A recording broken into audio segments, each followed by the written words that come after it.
यदा यदा हि धर्मस्य ग्लानिर्भवति भारत अभ्युत्थानम् अधर्मस्य तदात्मानं सृजाम्यहं परित्राणाय साधूनां विनाशाय च दुष्कृतां धर्म संस्थापनार्थाय संभवामि युगे युगे संभवामि युगे युगे. ज्या ज्या वेळी धर्मावर ग्लानी येईल, ज्या ज्या वेळी अधर्म वाढेल, त्या त्या वेळी सज्जनांच्या रक्षणासाठी, दुर्जनांच्या संहारासाठी आणि धर्माच्या स्थापनेसाठी मी युगानुयुगे जन्म घेईन. अशीच काहीशी परिस्थिती जेव्हा महाराष्ट्रात होती. 1-2 वर्ष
रामायण महाभारतासारख्या गोष्टी सांगायला सुरुवात केली, ज्यामधून शिवबांना धर्म अधर्म सत्य असत्य न्याय अन्याय यातील फरक समजू लागला.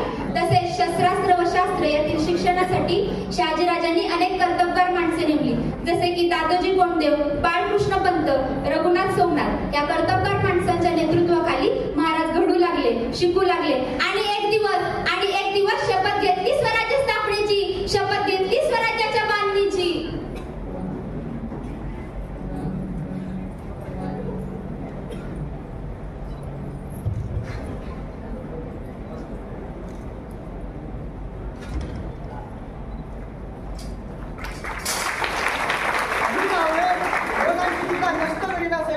हिंदवी स्वराज्य स्थापन करीत आहोत.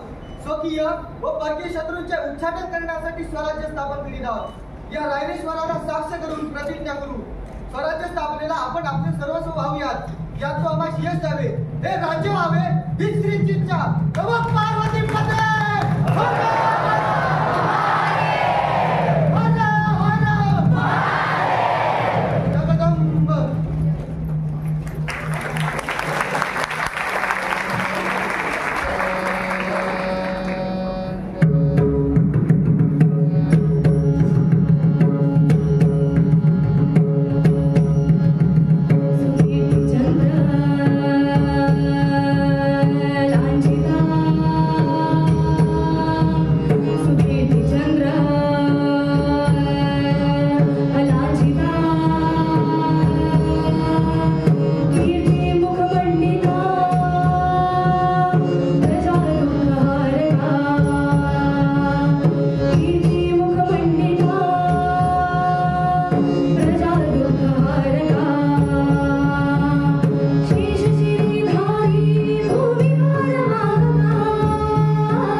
अशा वेळी स्वराज्यावरती अनेक संकट येत होती.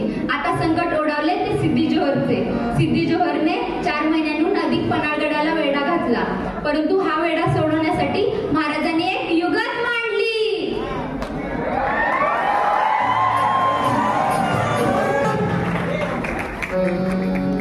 स्वराज्याचा असा एक शिलेदार ज्यांनी स्वतःच्या मुलाच्या लग्नापेक्षा स्वराज्य हिताचा विचार केला आणि आधी लगीन कोंडाण्याचं मग माझ्या रायबाचं असे उद्गार ज्यांनी काढले. उदेभानाला शर्तीची झुंज देताना जे दारातीर्थी पडले आणि महाराजांनी ज्यांच्याबद्दल उद्गार काढले, गड आला पण सिंह गेला.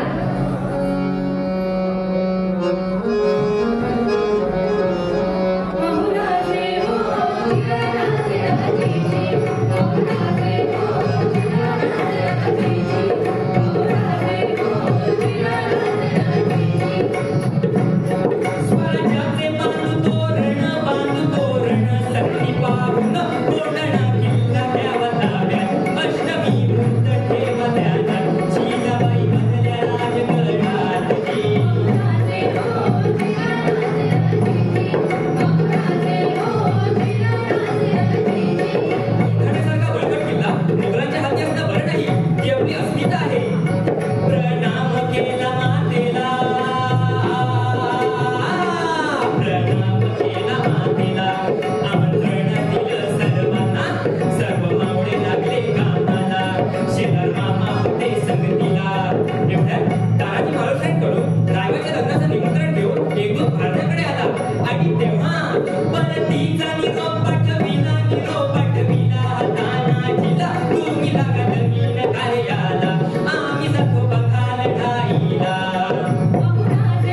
हा तुझा बाप तानाजी. अरे तू काय करतोयस या सेनेत? दिल्लीला चल मुजरा कर, तुला किल्लेदार करतील. अरे हट, दिल्लीला मुजरा करणारी हलकट जात मराठ्यांची नाही. एक वेळ मोडेल पण वागणार नाही. आणि मग तानाजीनं वार बघा केला, उदय भान बघाच झाडला. पलट वार त्यानं बघा केला, तानाजीच्या तोडले ढालीला. कमरेचा गाडून शेला, शेल्यावर खेती वाराला. उदय भान जेरी साडला, उदय भानच्या एका वाराला तानाजीचा हात उडविला. इंच इंच जगमगाला, रक्तानं वीर नाहलेला. रक्ताच्या थावळ्यात तानाजीला बघून 80 वर्षाचे शेलार मामा उदय भानावर धावून आले. मामानं मारलं उडाला, दात खाऊन गेला वाराला. रक्त लागले होते तलवारीला, छातीवर मामा बसलेला. दातानं फोडलं नरडीला, सपा सपा करती वाराला. उभा चिरला उदय भाण्याला, उदय भाण्याला जिरहाजी, उदय भाण्याला जिरहाजी, उदय भाण्याला जिरहाजी, जी जी जी जी.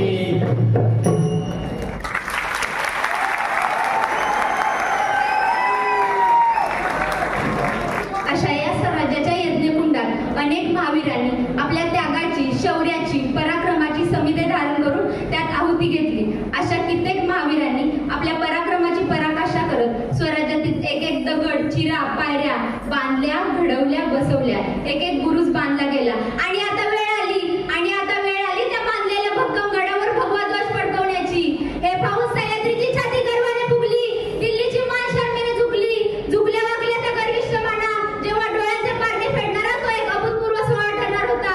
जेव्हा आपला जाणता राजा राज्याभिषेकासाठी सिंहासनावरती बसणार होता. आणि आता वेळ आली ती महाराजांच्या, शिवरायांच्या राज्याभिषेकाची. 350 वर्षांच्या काळरात्रीनंतर अरुणोदय झाला. भगवंतांनी दिलेला शब्द खरा ठरला. यवनांची पीडा नष्ट करणारा, हिंदवी स्वराज्य स्थापन करणारा जाणता राजा सिंहासनावरती बसण्यासाठी सज्ज झाला.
त्याप्रमाणे जिजाऊ माँसाहेब शिवबांच्या पाठीशी खंबीरपणाने उभ्या होत्या, त्याचप्रमाणे एका माऊलीने आपल्या बाळाची भूक भागवण्यासाठी गडाचा एक असा कडा उतरला ज्यातून कोणाचीही नजर खालपर्यंत जात नव्हती. अशा या अलौकिक मातृत्वाची कथा जाणून घेऊयात.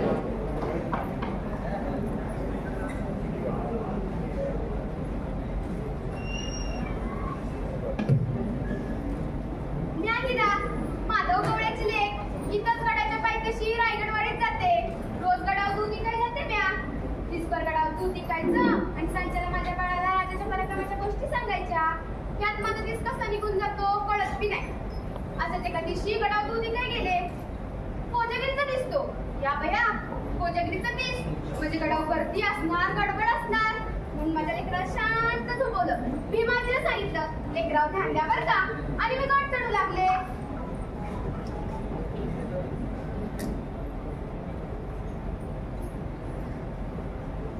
बाई एकदाची गडावर दूध काय सुरुवात करते. ए दादा ये की बेकी आणि घे दूध. ये ताई ये घे दूध. घे एकदम ताजं दूध आहे बर का. ए चंदे सावकाशने बर का. अजिबात सांडायचं नाही, नाहीतर आई म्हणायची तिला दूध कमी दिलं. काय ग गंगे मावळाय लागलं. मी काय पाहिजे नाहीतर गडाचा दरवाजा होत्याने पण आणि हिला राहायची हितच. या बया तोफा वाजल्या. दादा दादा दादा थांब. दार का बंद करतोस? उघड, मला खाली जाऊ दे. इतक्या लवकर कोणी दार बंद करते? वय बाजूला.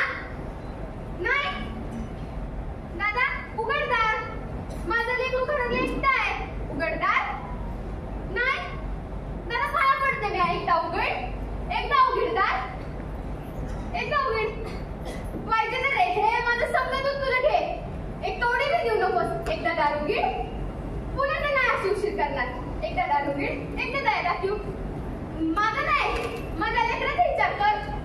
एकदा दार उघड, एकदा दया दाखवू. नाही नाही म्हणतोयस. दादा मी पाया पडते. दादा एकदा दार उघड. तेव्हा मी तिसपर गडावर एकटी. माझं बाळ घरला ऐकलं. गडाचा दरवाजा उद्या सकाळी उघडणार. हिरा काय करणार आता? महाराजांचा कायदा एकदम कडक कायदा. रायगडाच्या सुरक्षेसाठी योग्य आहे, पण माझ्या एवढीच्या लेकराला कुठे मिळायचा तो कायदा? मावळायला लागलं की गडाचा दरवाजा बंद. मग एक किटुंबी आत येणार नाही, बाहेर जाणार नाही. मग माझ्या बाळाचं काय होणार? दिसभर भुकेला येते. नाही ना, काहीतरी केलं पाहिजे. कुठं तरी खाली उतरलं पाहिजे.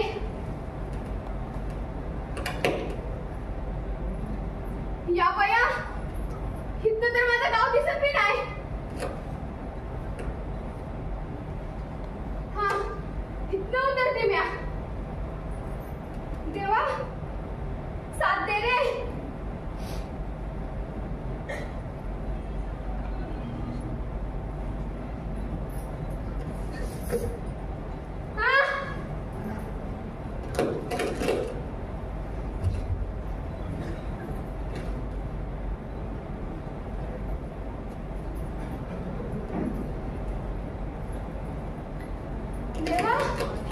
एक संकट गेलं आणि दुसरा पुढा.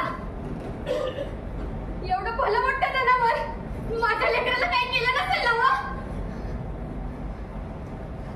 माझं लेकरू नाही राह नाही. अजिबात घाबरू नकोस. एवढा मोठा गड तू खाली आलेस. पीड त्या जनावराला. त्याने मी काय सांगितलेलं लक्षात ठेव.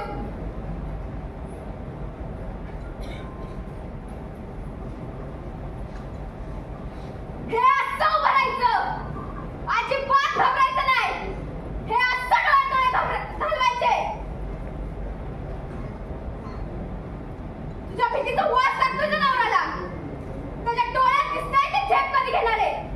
आणि मारली का त्याला उडी की असं भाला घ्यायचं आणि उडून टाकायचं त्याला.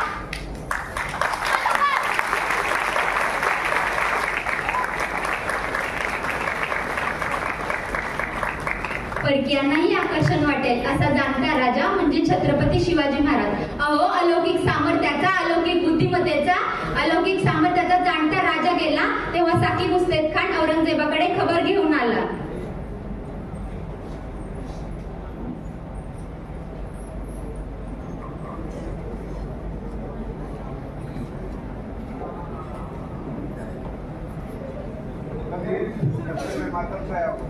शिवाजी का इंतकाल हुआ है। क्या खबर पक्की है आलमगीर?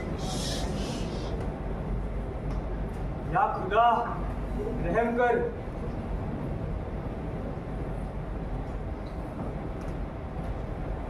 शिवाजी जैसी शख्सियत तो लाखों में एक होती है। वो आलम का नूर होती है। आलमगीर औरंगजेब के लिए तो ये जन्नत सुकून की बात है। अगर एक आम इंसान की नजर से देखे तो आलम से इंसान नहीं बल्कि एक फरिश्ता हो गया है। शिवा नेकी और ईमान का दूसरा नाम था। दुश्मनों की औरतों को अपनी माँ समझने वाला एक पाक और नेकदिल इंसान था। एक खुदा शिवा के रूह को जन्नत सुकून दे।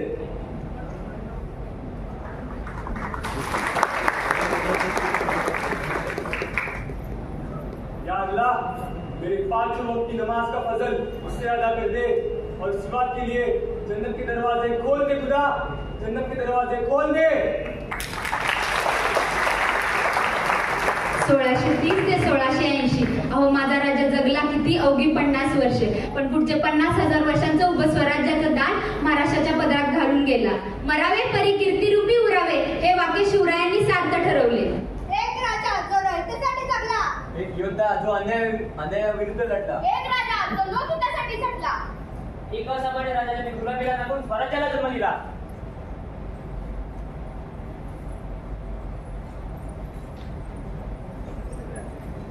इतिहासाच्या पानावर, मातीच्या कणावर, रयतेच्या